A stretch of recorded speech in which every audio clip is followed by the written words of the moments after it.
Hello everyone, কেমন আছেন সকলে? তো সকাল সকাল আমরা উঠে রেডি হয়ে চলে গেছিলাম স্টেশনে, কারণ আমরা গত শনিবার গেছিলাম মায়াপুর ঘুরতে।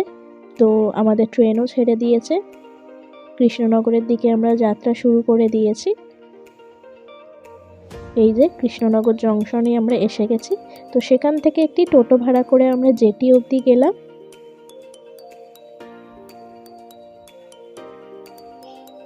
এই যে ঘাটটা, তো ওখান থেকে আমরা নৌকা করে পার হয়ে মায়াপুরের উদ্দেশ্যে রওনা হলাম।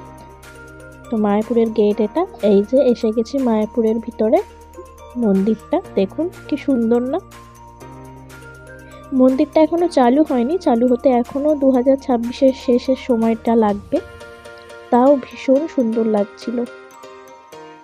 তারপর আমরা আস্তে আস্তে আমাদের হোটেলের দিকে যাচ্ছিলাম।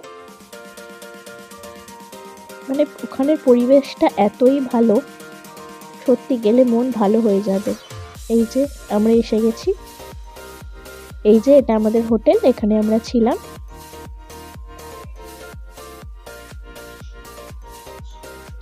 আমাদের হোটেল থেকে মানে বাইরের ভিউটা এতই সুন্দর, পুরো সবুজ, এতই মনোরম পরিবেশ।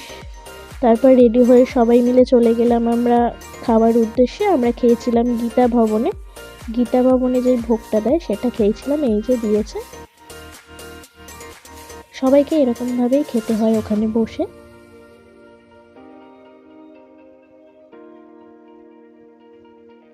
তারপর বিকেলের দিকে আমরা রওনা দিলাম গোশালার দিকে, হাঁটতে হাঁটতে গেলাম গোশালার দিকে। এই যে গোশালার মেন গেট।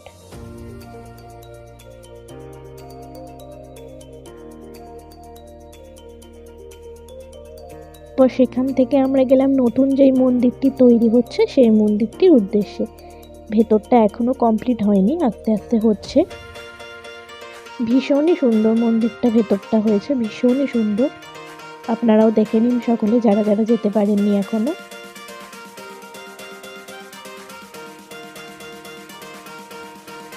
ওই যে ওখানে নরসিংহ বসবে, কালো রঙের যে সিংহাসনটি রয়েছে সেখানে নরসিংহ বসবে।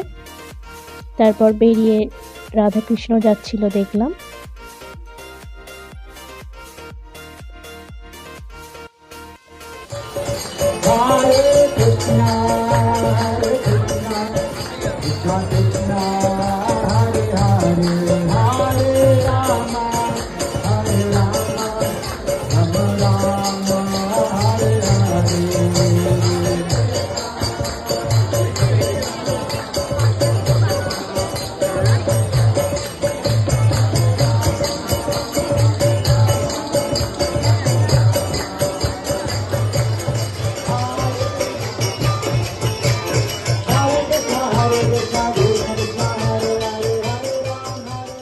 এই যে রথটি আসছে, এই রথটিতে ঠাকুরটিকে বসিয়ে মায়াপুরের প্রত্যেকটা জায়গায় ঘোরানো হয়।